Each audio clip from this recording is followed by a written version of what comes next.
अस्सलाम वालेकुम स्टूडेंट्स। हम लोगों ने 10th क्लास का फर्स्ट लेक्चर मैंने आप लोगों को दे दिया था, जिसमें मैंने आपको बताया था व्हाट इज़ न्यूट्रिशन। ठीक है, न्यूट्रिशन के बारे में पढ़ा था, उसकी इंपॉर्टेंस पढ़ी थी, उसके फॉलोइंग स्टेप्स पढ़े थे। आज 10th क्लास का लेक्चर नंबर 2 10th क्लास का यूनिट नंबर 1 है ह्यूमन डाइजेस्टिव सिस्टम। ठीक है, ह्यूमन डाइजेस्टिव सिस्टम में बहुत से पार्ट इंक्लूड होते हैं, तो हम वन बाय वन उन सब पार्ट्स को डिस्कस करेंगे। सबसे पहले बेटे हम लोग ये देख लें कि आखिरकार डाइजेशन होती क्या है। ठीक है, एक ऐसा प्रोसेस होता है जिसके अंदर लार्ज मॉलिक्यूल्स को तोड़ा जाता है स्मॉल मॉलिक्यूल्स में। The process in which large molecule are broken down into small molecules. या हम लोग कह रहे हैं इंजन में पॉलीमर्स कन्वर्ट होते हैं मोनोमर्स में। पॉलीमर्स होते हैं एक बड़े मॉलिक्यूल और मोनोमर्स होते हैं छोटे मॉलिक्यूल्स। ठीक है, तो हम लिख सकते हैं the process in which polymers are converted into monomers, या फिर कह लें large molecules are broken down into small molecules. अब इसमें हमारे पास कौन कौन सी ऑर्गन्स आ जाते हैं। हमारे पास ओरल कैविटी आ जाती है, फेरिंग्स एंड ओसोफेगस आ जाती है, खुराक की नालियाँ, स्टमक आ जाता है, हमारे पास स्मॉल इंटेस्टाइन आ जाता है, हमारे पास लार्ज इंटेस्टाइन आ जाता है। ठीक है, और हम लार्ज इंटेस्टाइन के बाद देखेंगे role of liver. Next oral cavity देख लेते हैं। आप लोगों को पता है हमारी जो मुंह वाली कैविटी होती है, ठीक है, जो माउथ के अंदर जो स्पेस होती है उसे ओरल कैविटी बोलते हैं। तो आपसे कोई पूछ सकता है व्हाट इज़ ओरल कैविटी, आखिर ओरल कैविटी है क्या। कैविटी बिहाइंड माउथ, ठीक है, आपके मुंह के अंदर जो कैविटी है उसे ओरल कैविटी बोलती है। ओरल कैविटी में हमारे जो टंग है, जुबान मौजूद होती है। अब टंग के ऊपर टेस्ट बर्ड्स मौजूद होते हैं। आप कोई भी चीज़ खाते हैं, आप कहते हैं ये अच्छी है, ये बुरी है, ये खट्टी है, ये मीठी है, तो वो कौन बताता है आपको, आपकी ज़ुबान पर मौजूद टेस्ट बर्ड्स आपको वो चीज़ बता रहे होते हैं। Present in oral cavity on mouth या ऑन टंग कह लिया।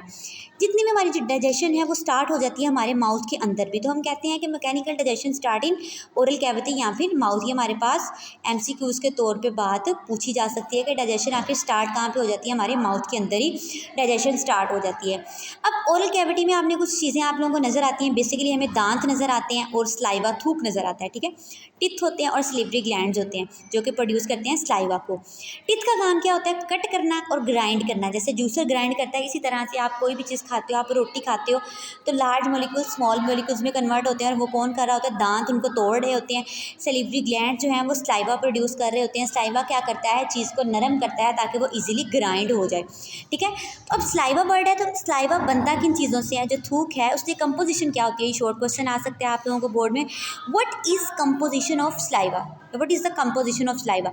तो म्यूकस, वाटर और डाइजेस्टिव एंजाइम मिलके क्या बना देते हैं, हमारे पास स्लाइवा बना देते हैं। और इस स्लाइवा का फंक्शन क्या होता है, मॉइस्चन द फूड। स्लाइवा क्या करता है, आपका जो भी फूड होता है उसको मॉइस्चन करता है, उसको गीला करता है ताकि उसे इजीली ग्राइंड किया जा सके, उसे इजीली एब्जॉर्ब। हमारे मुंह के अंदर सेलिवरी अमाइलेज होता है, ये क्या करता है, फूड के अंदर जो स्टार्च होती है उसको कन्वर्ट कर देता है माल्टोज के अंदर। तो ये भी हमारे पास एमसीक्यूज आ सकता है कि सेलिवरी अमाइलेज एक एंजाइम है जो क्या करता है, स्टार्च को कन्वर्ट करता है माल्टोज में। स्टार्च कहाँ मौजूद है, जो फूड में होती है, जो चीज़ आप खा रहे होते हैं। स्मॉलमिंग एक ऐसा प्रोसेस होता है जिसके अंदर जो आपका रोटी है या कोई भी चीज़ आपने खाई है वो रोल अप हो जाती है मुंह के अंदर बोलस की फॉर्म में। ठीक है, after digestion food mass in oral cavity, जो फूड का एक मैस सा बन जाता है, एक रोल सा बन जाता है इकट्ठा होकर, उसे बोलस बोलते हैं। ठीक है, अब देन फूड है वो पुश हो जाता है आपके फेरिंग्स में। फेरिंग्स एक कॉमन पैसेज होता है हवा के लिए भी और खुराक के लिए भी। नेक्स्ट हमारी जो ऑर्गन स्टार्ट होते थे that are pharynx and oesophagus. Pharynx क्या होती है, एक छोटी नाली होती है बिल्कुल ओरल कैविटी जहाँ पे खत्म होती है, नेक्स्ट ही फेरिंग्स स्टार्ट हो जाती है। तो फेरिंग्स हमारे पास क्या है, शॉर्ट ट्यूब लाइक पार्ट होता है behind oral cavity, oral cavity के पीछे कनेक्ट करता है ये ओरल कैविटी को ओसोफेगस से। ठीक है, और कनेक्ट करता है नोज टू विंड पाइप के साथ। अब बेसिकली आपको एक क्वेश्चन आ सकता है what is pharynx, write down the function of pharynx. तो इसका मेनली फंक्शन ये क्या होता है, prevent entry of food particles in lungs. ठीक है, कि लंग्स को में अंदर फूड पार्टिकल्स को नहीं जाने देता। फेरिंग्स एक शॉर्ट ट्यूब लाइक पार्ट है। इसी तरह से ऑपोजिट अगर देखा जाए तो ओसोफेगस एक लॉन्ग ट्यूब होती है जो कि कनेक्ट होती है फेरिंग्स से और आगे डाउनवर्ड जाती है स्टमक तक। Long tube it connect pharynx to stomach.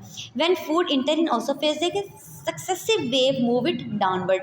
जब ओसोफेगस में खुराक जाती है तो मसल्स की कॉन्ट्रैक्शन होती है जिसके ज़रिए वो जो खुराक होती है वो नीचे की तरफ मूव कर जाती है। जब खुराक नीचे की तरफ मूव कर जाती है उस प्रोसेस को बोलती हैं peristalsis. Wave of muscular contraction move the food downward.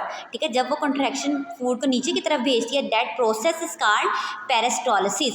Next है एंटी पेरिस्टॉलिसिस। आपने उल्टी का नाम सुना होगा, हमें उल्टी आती है। उल्टी में क्या होता है, जो खुराक आपके अंदर गई होती है वो वापिस उसी रास्ते से बाहर आ जाती है, मतलब ऑपोजिट डायरेक्शन में आ जाती है। तो हम कह सकते हैं द बैक फ्लश, बी आएगा सॉरी यहाँ पर, बैक बैकफ्लश या फिर कह लें backward movement of food is called anti peristalsis और downward movement of food is called peristalsis. ठीक है, ये हमारा 10th क्लास का लेक्चर था। किसी को इससे रिलेटेड कोई भी क्वेश्चन हो तो वो आप कमेंट में राइट डाउन कर लीजिएगा। Okay, thank you so much.